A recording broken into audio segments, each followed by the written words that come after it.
Olá pessoal, é um prazer estar aqui com vocês, corrigindo as questões de auditoria e prestação de contas do simulado para o TCE São Paulo. Meu nome é Marcelo Aragão, sou formado em administração com algumas especializações, sou professor de auditoria e controle governamental em cursos preparatórios para concurso público, em cursos de pós-graduação, enfim, já há algum tempo ministrando aulas nessa área. Tenho alguns livros nessa área, sou auditor federal de controle externo do Tribunal de Contas da União.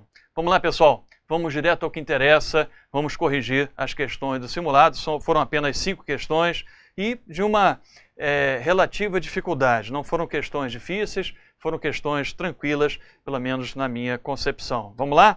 Primeira questão de número 76. Acerca das responsabilidades do auditor, é correto afirmar que ele deve, letra A, obter evidência de auditoria suficiente e adequada que lhe dê segurança absoluta para expressar opinião sobre as demonstrações contábeis. Absoluta não existe risco zero em auditoria, sempre vai existir algum nível de risco, ele tem que ficar no patamar mínimo aceitável. A segurança que o auditor obtém no trabalho de auditoria é uma segurança elevada, mas não é absoluta, ela é razoável.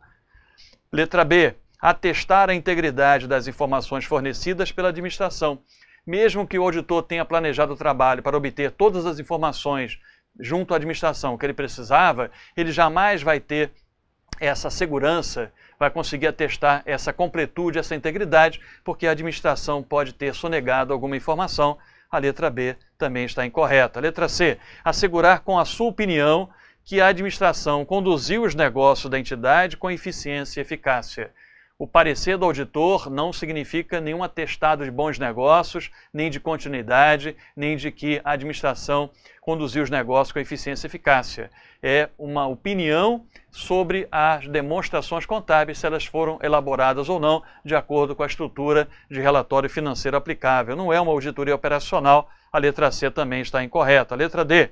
Comunicar a existência de fraude à administração da entidade auditada, tão logo seja praticável, seja possível, mesmo que o assunto possa ser considerado não importante, não relevante. Esse é o gabarito. Mesmo que o auditor não precise modificar a sua opinião, tendo em vista que uma fraude seja irrelevante, de pequena monta, mas ele tem a obrigação sempre de comunicar alguém no nível da administração que tenha competência para tomar as medidas de responsabilização e medidas corretivas, sempre comunicar, independentemente da relevância. Essa é uma responsabilidade, uma obrigação, por isso o gabarito letra D. A letra E, planejar o seu trabalho de forma a detectar a existência de qualquer distorção existente nas demonstrações, também não, porque o auditor tem que detectar distorções que sejam relevantes. Distorções por fraude ou por erro que sejam irrelevantes, tenham um efeito irrelevante sobre demonstrações, não constitui qualquer preocupação por parte do auditor. Por isso a letra E também está incorreta. 76,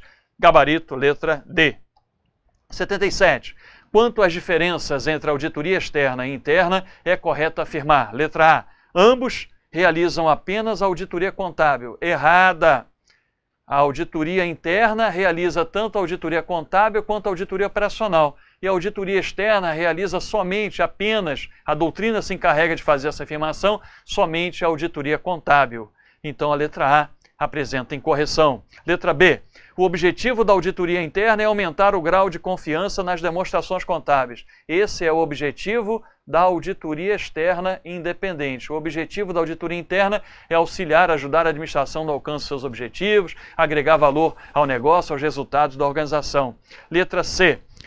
Letra B também está incorreta, errado. Letra C. A extensão dos trabalhos da auditoria interna é menor do que a extensão da auditoria externa. Outra questão errada. Ora, a auditoria interna está permanentemente dentro da entidade, fazendo trabalhos de auditoria, logicamente que terá maior extensão do que a auditoria externa independente, cujo trabalho é periódico, focado apenas no sistema contábil, nas demonstrações contábeis. Então, a extensão dos trabalhos da auditoria interna é maior, o volume, a extensão, do que o trabalho da auditoria externa. Letra D.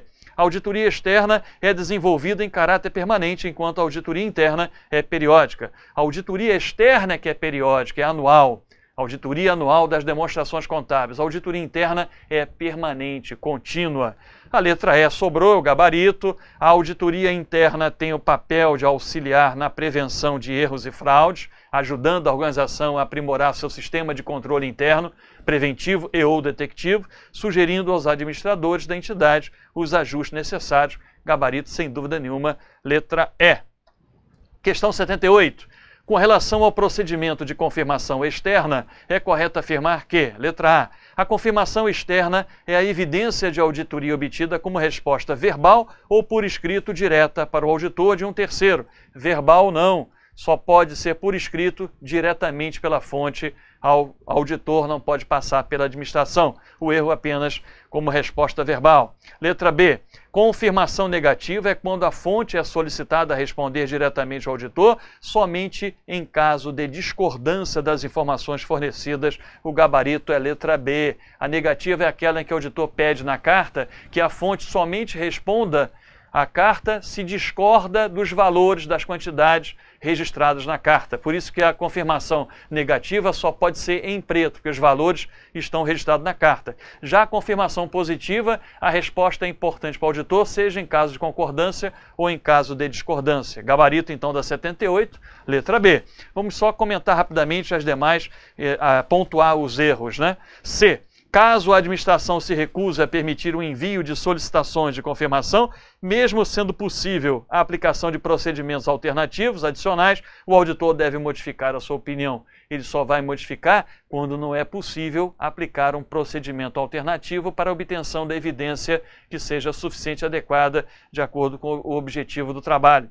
Como o auditor, caso o auditor, seja possível aplicar um procedimento alternativo, não há necessidade do auditor modificar sua opinião, apresentando opinião com ressalva ou adverso, ou até mesmo com abstenção.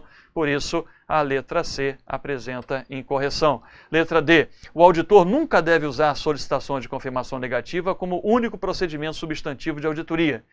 Em algumas situações excepcionais, pode sim, por isso está errada. Quando o auditor entende que o risco é baixo e ele tem evidência de que o controle interno é confiável, quando a população tem grande quantidade de elementos, grande quantidade de unidade de amostragem e de valores pequenos, quando a taxa de exceção é pequena, que o auditor espera, se essas circunstâncias foram reunidas de um único momento, o auditor pode sim, excepcionalmente, usar a confirmação negativa como único procedimento de auditoria. Senão ele vai ter que combinar com outros procedimentos para obter as evidências que ele precisa. Por isso, a letra D está incorreta.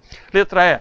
As confirmações positivas fornecem evidência de auditoria mais persuasiva do que as confirmações negativas, A negativa é a ausência de evidência, a positiva houve a resposta à carta. Então, naturalmente, que a confirmação positiva revela uma evidência muito mais convincente, persuasiva para o auditor do que a confirmação, a evidência meramente negativa. 78, gabarito, letra B de bola. 79. Caso o auditor tenha obtido evidência de auditoria apropriada e suficiente e conclua que as distorções são relevantes, mas não generalizadas nas demonstrações contábeis, ou não consiga obter evidência, mas conclui que os possíveis efeitos são relevantes, mas não generalizados, então, ou tendo evidência de que há distorção relevante, mas o efeito não é disseminado, ou não obteve evidência relevante, mas o efeito não seria generalizado, as duas situações ensejam a opinião com ressalva, gabarito, letra A. Se por acaso o auditor obtivesse evidência de que existia distorção relevante, existe distorção relevante e o efeito é generalizado, a opinião seria adversa. 80. Conforme o que dispõe a Lei Complementar número 709, de 14 de janeiro de 1993, Lei Orgânica do TCE, o TCE São Paulo, Tribunal de Contas, poderá julgar irregulares as contas no caso de, aqui uma pegadinha, poderá. Existem certas hipóteses em que o tribunal deve julgar irregulares as contas.